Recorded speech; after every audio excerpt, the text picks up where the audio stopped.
Peace and blessings, family. Thank you for taking the time to join us today. I am Muhammad, and we are so excited that you took time out of your day to come and spend with us as the war has come to us.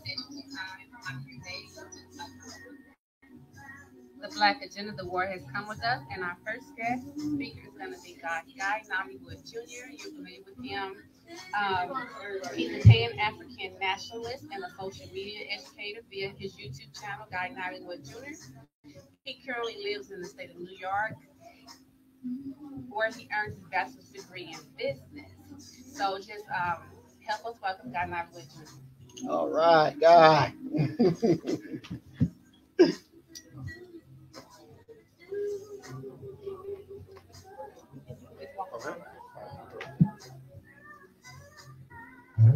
Hotel family, it's Guy Nollywood.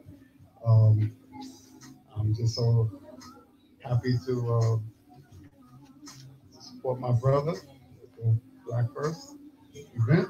Yes, sir. And I just appreciate the audience for watching.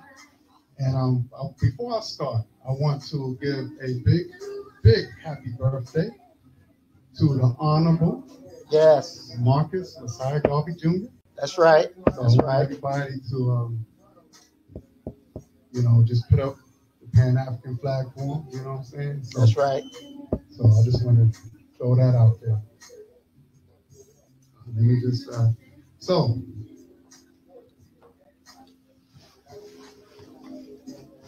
when I hear Black First, come on now, the Black Agenda, it tells me I am unapologetically African. Go ahead. Which means that no issues from other races takes priority over my race, over my people. My people is my number one concern. Black First is about building and expanding African families. Come on now. Of course, families through marriage joined with other families, which it creates self-efficient communities. Also, it creates an independent nation. Yes, sir. In African culture, we believe in the trinity of the natural order of life. Yes, sir. What is the natural order for life? That means the black man, the black woman, and child.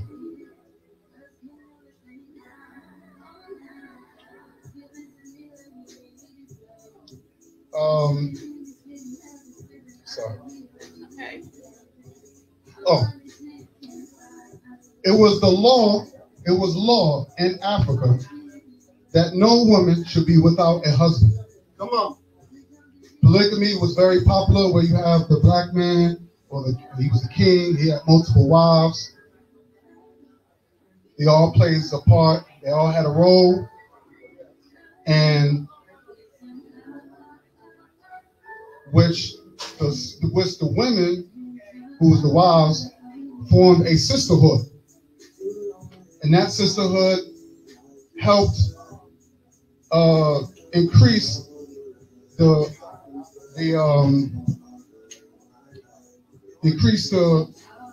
flourishing of the African families, economically and politically. Go ahead.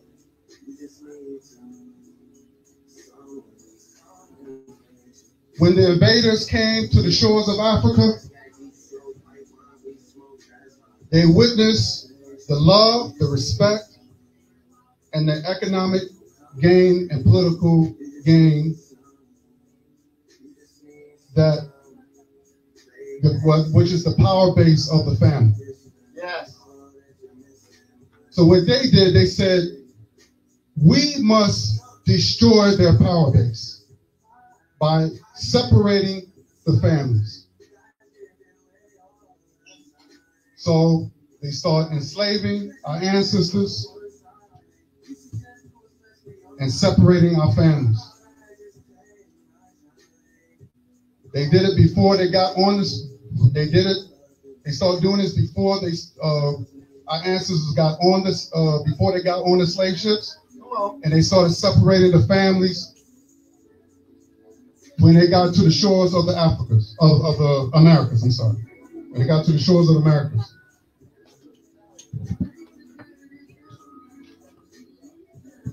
During slavery, African people had to get married secretly because it was against the law for any enslaved Africans to get married.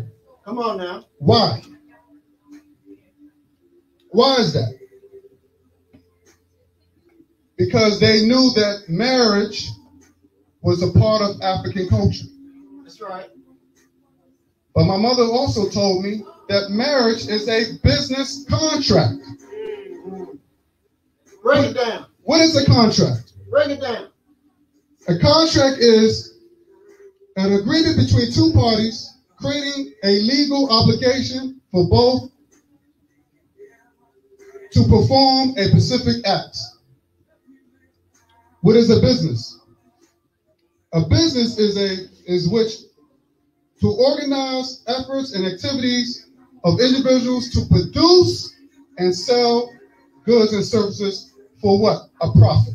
Come on. They didn't want that because they saw the benefit in Africa.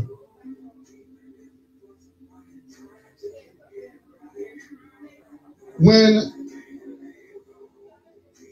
African people started to rebuild and getting married, when they was allowed to get married during the Reconstruction era,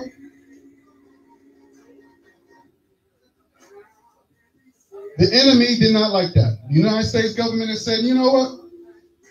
We got to destroy that. So what they did, they passed a what? The Jim Crow law. Come on now. Which also separated a lot of families through lynchings and the chain gang prisons. That's right. If you don't know what the chain gang prisons, I don't know if you saw the movie Life with Eddie Murphy and Martin Lawrence. Go ahead. That was based on true events.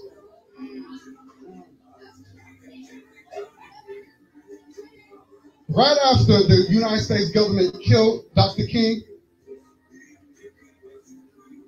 the U.S. government said, we must neutralize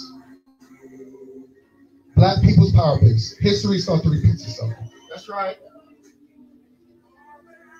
Which is the flourishing of the African families, once again. Why? Because they saw an increase of independence in African families. You have more mom and pop stores. They did not want to work for nobody. They wanted to work for themselves. This increase of independence financed Black Wall Street. Come on now. They helped finance Marcus Garvey. Come on. Malcolm X, Elijah Muhammad. Come on. And Dr. King. Did I say Dr. King? Yes, sir. Oh. So they had to destroy it. Yes. They had to destroy it. How did they do it? In 1970s,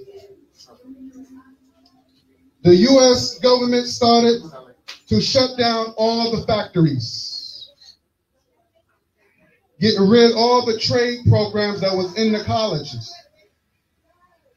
These trade programs helped young brothers and sisters to gain skills in plumbing, being the mechanics, electricians, They got rid of all that. In the 1980s, the CIA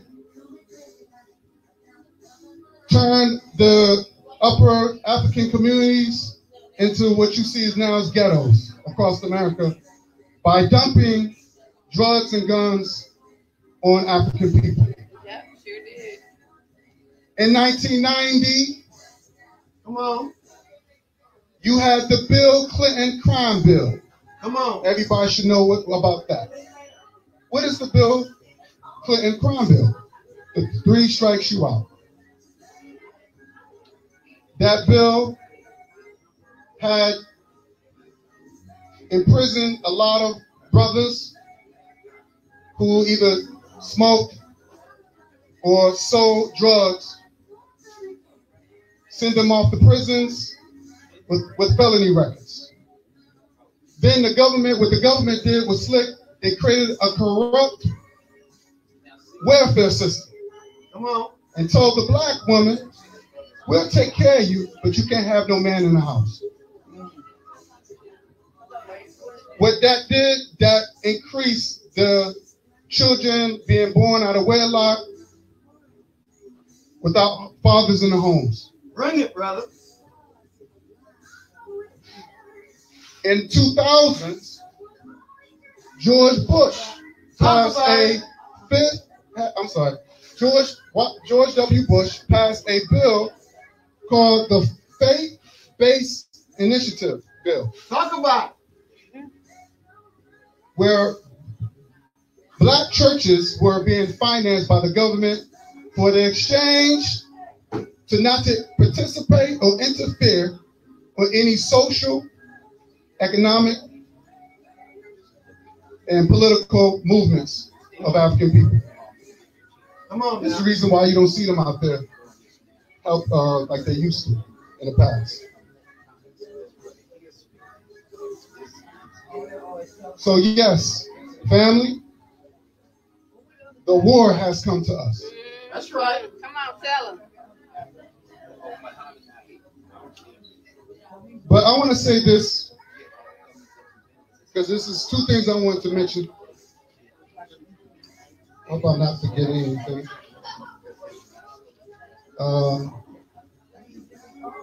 Okay. 2 things I want to mention. Anybody, if you got grandparents or you got parents, or maybe yourself that was born before 1965, Come on. you are a victim of the African Holocaust. Do not tell nobody, do not listen to these people telling you, oh, well, that's in the past, those people are dead and gone. No. Right. Because they're not going to tell you that Jim Crow was slavery. Come on now. Come on, make it plain, guys. Anybody that comes after, we are survivors. Yes. Teach.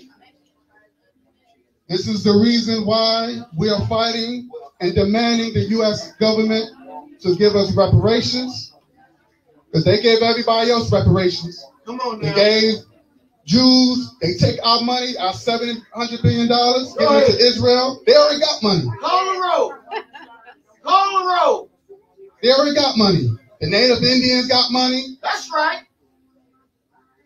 The Japanese Americans, they got their reparations in 1988. Look it up. That's right. We are independent people. Come But on. the now. United States government want us to be dependent. And we are the only race that's fueling this country. Go ahead. One more thing I wanted to say. I live in New York City, and I get really disgusted when I see other people represent their cultures on Fifth Avenue, where the world gets to see them. You got the Puerto Rican parade, you got the Dominican parade, you got the Irish parade, you got all these parades, but what about the Pan-African parade? We still stuck in Harlem. We built this country. That's It's a right. slap in the face. That's It's right. disgusting. So the war has come to us. Yes. And this is my time. I just hope I made my point across. Yes, you did. And I really appreciate, being here. This has been a good day. Yes, sir. But we have to keep fighting. We got to That's keep right. fighting. So this is self-defense. That's right. This is self-defense. And we're going to defend ourselves by any means necessary. That's right. All right. Thanks, guys. All right, we're gonna move it right along. Coming up next is Six Mill. Six Mill was born and raised in Philadelphia. He's a hometown boy. He is a rebel who stands